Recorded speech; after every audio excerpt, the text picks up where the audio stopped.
We are really thrilled to end this lunch program with a really exciting conversation. I'll be turning things over to the moderator of this conversation, Marcus Brauchley. Marcus is the managing partner at North Base Media, and he is going to be joined here on stage by Reid Hoffman.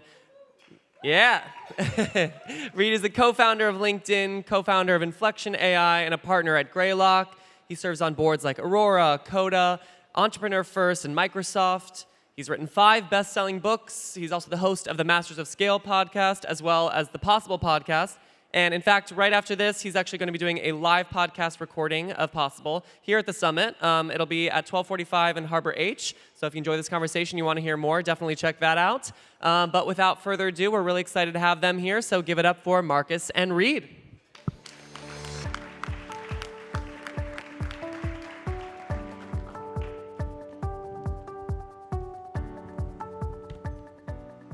So, great to be here again.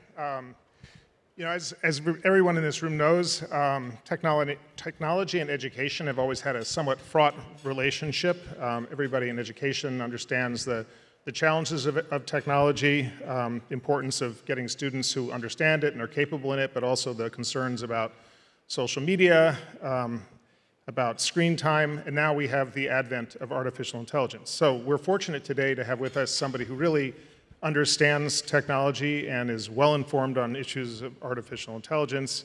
Reid really doesn't need any introduction. You've already heard a little bit about him, but he's done so much and he's made such great contributions. I decided before we got here I should be informed about it, so I started looking at his magazine articles and his books. I thought I would just listen to everything and read everything, and that was utterly hopeless because there's only 24 hours in a day and only so many days before this conference. But I did read a book he wrote, and this is his new book, Impromptu, Amplifying Our Humanity Through AI. Highly recommend, 4 stars. He's the co-author of this book, and the co-author of his other co-author is ChatGPT. So I think the first question I need to ask you, Reid, is weren't you afraid ChatGPT was going to steal your job? Well, one of the reasons I actually recommend people play with it is because when you see it, you realize it's nowhere close to stealing your job, but it's actually a very useful amplifier. And part of what I did, which I don't think there will be much more of this in the future, but I deliberately did prompts and GPT-4 answers to kind of show as well as tell what some of the utilities of this could be. Now, as a positive example, you can get some pretty amazing, kind of like a research assistant that's always on, immediately on your, in your pocket, helping you, describe something, tell you where to look, challenging certain ideas. On the other hand, and apparently it's gotten better, I need to go play with them. But like when we tried to include some dialogue, the dialogue was so bad we couldn't even include it as a negative example. Well, so I had a very interesting experience reading this book because the way it's structured, there are sections that ChatGPT writes, and the sections that ChatGPT writes are even-handed to the point of banal, really sort of sandpaper dry. And by chapter 2, I was skipping over everything ChatGPT was writing and just going straight to Reid's compelling synthesis of all these ideas, which I think is actually the point of the book, right? That AI, in your eyes, as of now, is something that can give you support, but isn't a substitute. Yes, exactly. And part of it is, look, we learn and adapt, and we can learn and adapt, even though part of what I think the AI kind of revolution is upon us is the cognitive industrial revolution. Namely, any task that you do with language, within 3 to 5 years, there will be AI assistants, co-pilots, personal intelligences, whatever you frame, to help amplify what you're doing in that task. And it doesn't mean there isn't some replacement, like if you have work that is essentially like humans trying to act like robots, robots are better robots, and you'll have that, but including in the cognitive arena. But the fact is it is like learning how to amplify is the same reason like when we run with shoes. When we read, some of us at least read with glasses, et cetera. It's that kind of amplifier that is the thing to come learn. Now, obviously, learning new things when you're a mid-flight professional is challenging, and where's the time for that? And all the rest. But I think it's that kind of amplification that is actually, in fact, what we are seeing and what the road ahead of us looks like. And so learning that is really important. So it's the reason I published the book, because I knew that the general discourse around AI was going to be, oh, AI is kind of damaged our democracy, is coming for our jobs, isn't this really terrible? And it's like, actually, in fact, it's a huge amplifier of how we can even become more human and do things, and it's just start to deploy it. And so part of the reason why I did this with GPT-4 was to show, not just to tell, and to have it be the first book on AI co-written with an AI. So can you put it in concrete terms for people in the education world? How do you see AI, let's say, because I know it's changing fast, but let's say over the next 3 to 5 years, how would you imagine educators or students interacting with AI beyond the obvious use cases we've seen? So part of it is, even when you take AI today with some fairly simple meta prompting, it turns into a fairly useful thing. So for example, if you meta prompt it to say, hey, you're talking to students, say Con Amigo or other things, don't give the answer, help step the way towards the answer, interact in that way. One of the things that's it's now, I think, better than it was, kind of March a year ago when I published Impromptu. But it's like, well, what does this mean for teachers? Well, the answer is it can help teachers in all kinds of ways. Like if you say, hey, I've got this homework, provide some draft commentary on what could be useful commentary to the student on the homework. And then you can look at it and go, okay, that's really good, keep that. That one, modify that one, delete that one, that was not relevant. And it can accelerate the time and the quality of feedback you're giving as a teacher to your students for doing it. So it's an amplifier for students and an amplifier for teachers. It's an amplifier for, kind of how you can actually even run the kind of like, well, what's the next set of lessons these students or this student needs in order to be grasping these concepts. And so all of that is, yes, you have to up your game for doing it, but it's a very straightforward amplification of the entire process. And one of the things that I think is interesting, that to some degree, these AI tools don't suggest themselves as the answer, but like going and trying it and seeing like, okay, I'm a teacher of, English to 9th grade students. What are the ways that I can use you in order to help my students learn better? What are the ways that I can use you in order to help kind of write better essays, to teach writing better essays, other kinds of things? That's all there. The tool just needs to be prompted to help.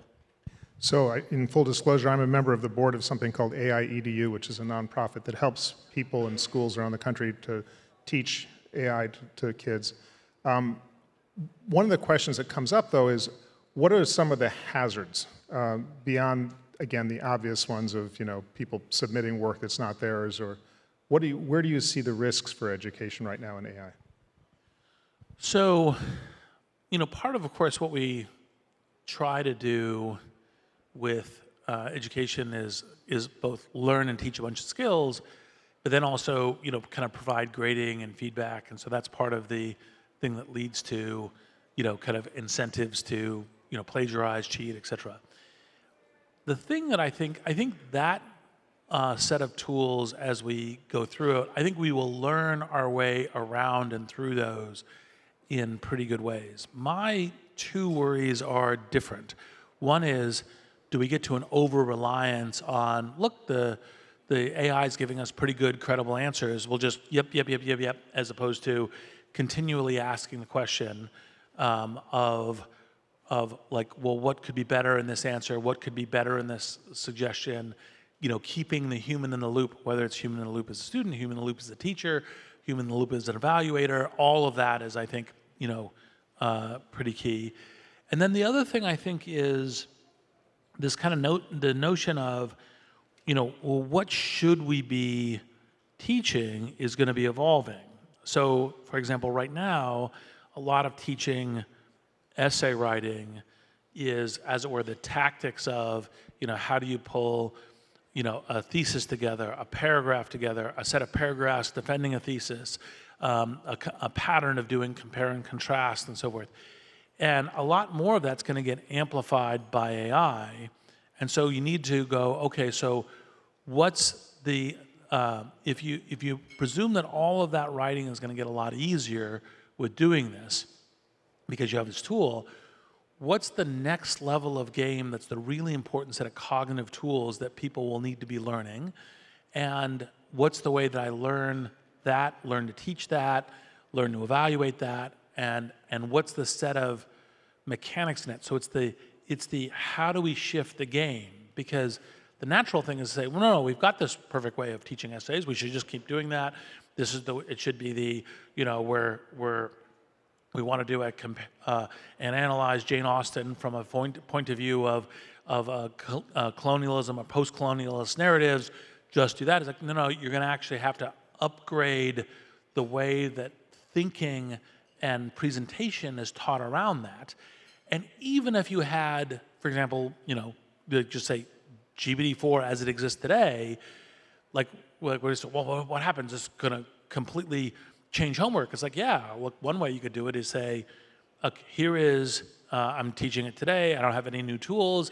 I go, look, I asked GPT-4 in various prompts to create 8 different essays on, Jane Austen as a colonialist, pre-colonialist, post-colonialist. Here are 8 answers that I got from GPT-4. Those are D-minuses. Now you need to go do better, right? That's just using today and just thinking about it a little bit, because it's like, okay, what do you really want these students to do? You want them to produce good essays, but also to understand what a really good analysis is, what a really good argument, something that is creative, original, etc. And you can get more amplified there with the tools, even as they are today, for doing that. And so the worry is, don't just try to keep teaching what you've taught before. Figure out what your first principles are, what you're teaching to, and then get there. So I think that's really insightful and a great example of how to use the technology. You've talked before in your Possible podcast. You recently did a podcast with Aria Finger and Catherine Marr, who's the new CEO of NPR and formerly of Wikimedia. And you were talking about trust and the risk to trust in the world today. And I wonder whether, I think you said that trust is the critical infrastructure of a liberal lowercase l society. Fiat money doesn't exist without trust, legal system doesn't work without trust, neither does education. And do you see these tools as threats to the trust that's necessary for the institution of education or the institutions in our society to function properly?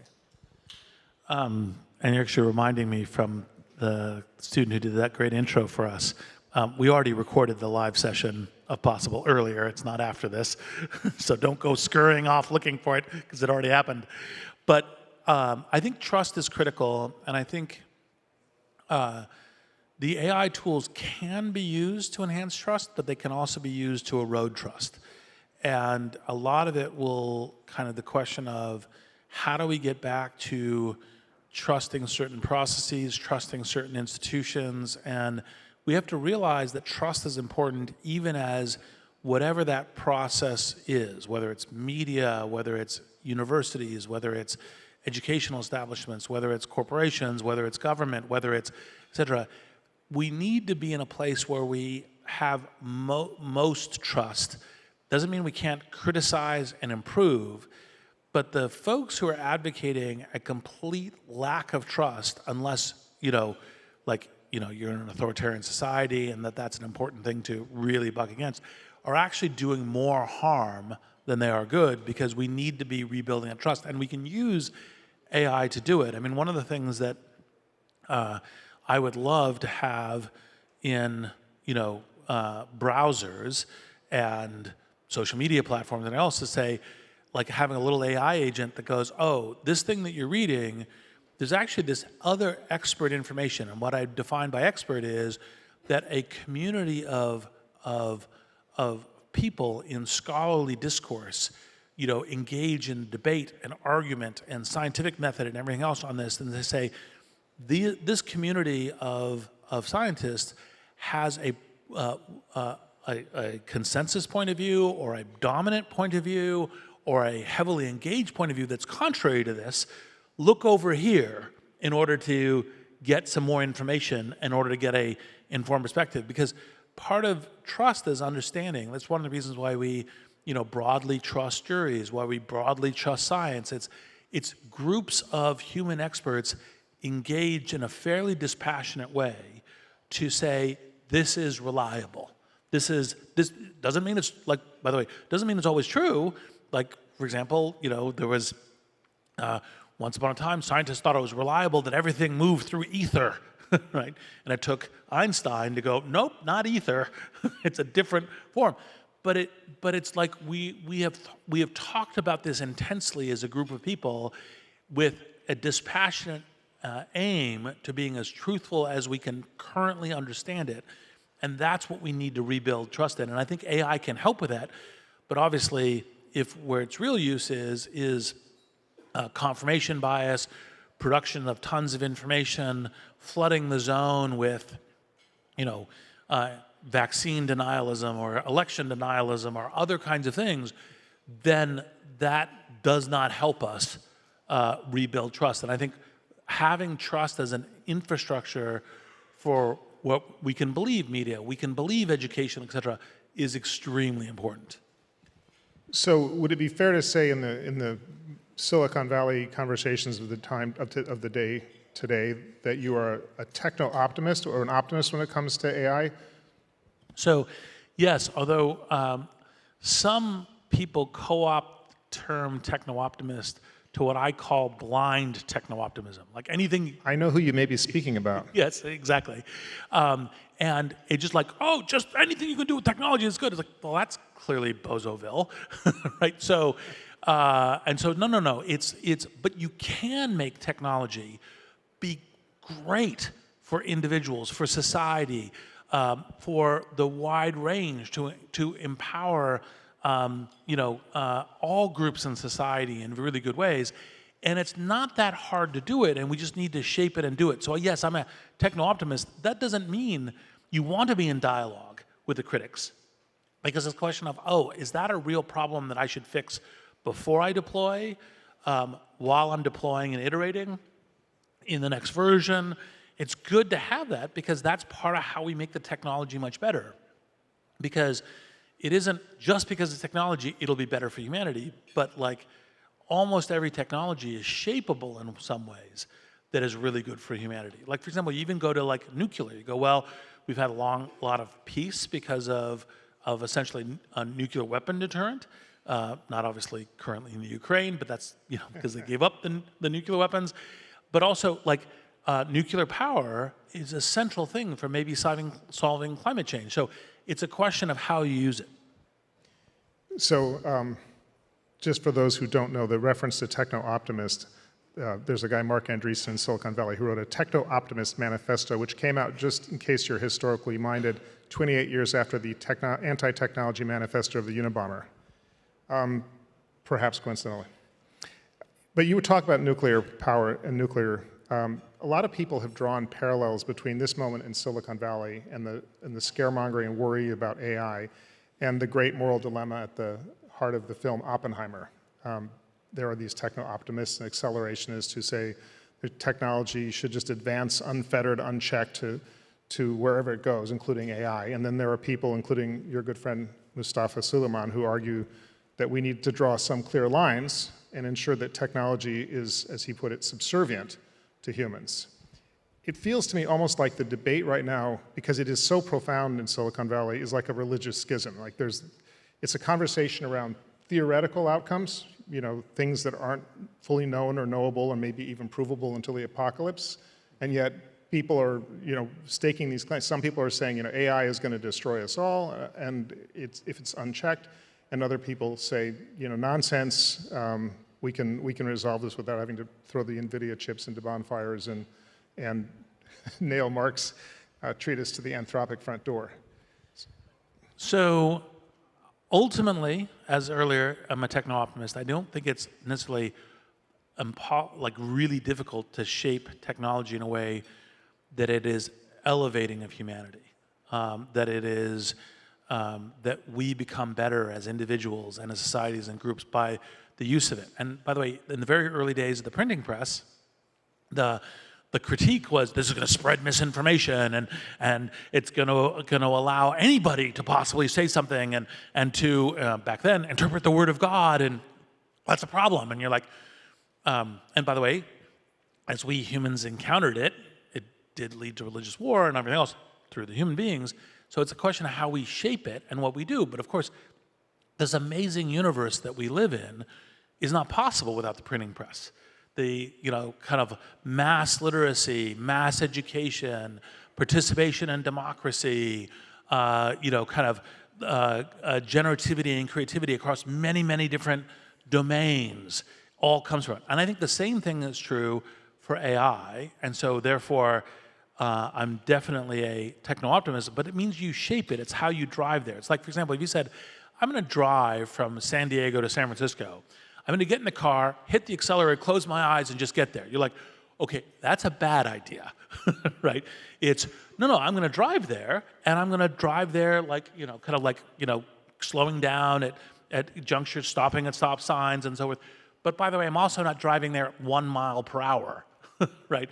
A la the anti-acceleration. It's like, no, we need to get there. And you say, well, why should we be wanting to get there with AI? It's like, well, with AI, I can see right now with today's AI technology to have a medical assistant running on every smartphone, right? On every computer. Like, think of the billions of people who do not have access to a doctor, right? And it doesn't mean get rid of doctors, because like the very first thing the medical assistant should ask you is, do you have access to a GP? And if he's like, yes, like, oh, well, here's the things I would talk to your GP about, given what you're talking to me, and maybe you should go see them tomorrow, right, depending. If you don't, it's like, well, look, I'm not a GP, but here's some things to read or consider or to do as possibilities. Same thing with educational tutor. Every single subject. Like if you haven't gone to GPT-4 and say, take something that you might find interesting and boggling. Take Gödel's theorem, right, the incompleteness theorem. Say, explain it to me, right? And if you say, well, that was explain it to me as for my 12-year-old, right, et cetera. Those are all things that are now possible with all this stuff, and we want that to be maximally deployed. The issue is not how do we fetter AI, it's how do we get these positive cases into as many hands as possible, maybe the more urgent question. Now that doesn't again mean you shape it. It's like driving as a metaphor. You shape it in terms of getting there, but like there's so many amazing possibilities that we should be focused on how do we drive to get there, navigating the risks. Not, oh my gosh, lions and tigers and bears. So the government mandates speed limits and puts in seat belts and brake lights. What is the government's role in making sure the AI drive from here to San Francisco is a safe one? So, I mean, the good news is, so far, government's been quite sharp. So, for example, the Biden administration brought together a bunch of companies, pushed them very hard on voluntary commitments to kind of shape what the thing would be. Then they took those voluntary commitments and said, okay, what's important to add to this? Did an executive order in order to make it work. The executive order is long, 110 pages, but good for, kind of what are the different things to do, which is how do you red team and protect against things. I think that ultimately when you're going into this kind of software regulation, the right thing to start is, like, how would you articulate what you want to be measuring and shifting as a metric, as a dashboard? So you say, okay, I could say, all right, well, I'm concerned about the use of AI for possibly, having criminals do things, like say cyber criminals. Look, I would like to have some metrics on, in as much as you have them, and maybe even develop more of them on what is this being used for cybercrime. And I'd like reports on that and understanding on how to shape that. And that could be the production and genesis of it. It could be the defense and attack of it and phishing. There's other things that go into that, like bioterrorism or, rogue states acting as, kind of misinformation ecosystems within democracies. This is going to be a, kind of a very vibrant year in that respect. And so those, I think, are all the things that you want to be saying. What are the metrics and dashboards for this? So that's sort of information awareness about the problem. What about regulation? Does there need to be actual regulation from governments? So probably ultimately, but part of the reason why I tend more to the accelerationist versus the slowdown is the tool set for how we shape that future gets richer in the future. So that's the reason why you want to be minimalist in what you're trying to prevent right now. Because you go, well, wait a minute. If we can make much better tools that can help us with the positive outcomes and avoid the negative outcomes, we should be in the future where we're doing that. So we should get to that future to use those future tools to also be shaping the kind of regulatory shape and force we need. Reid, I want to thank you so much for your comments and your insights. Really valuable and a great conversation. Thank you all. Thank you, Marcus.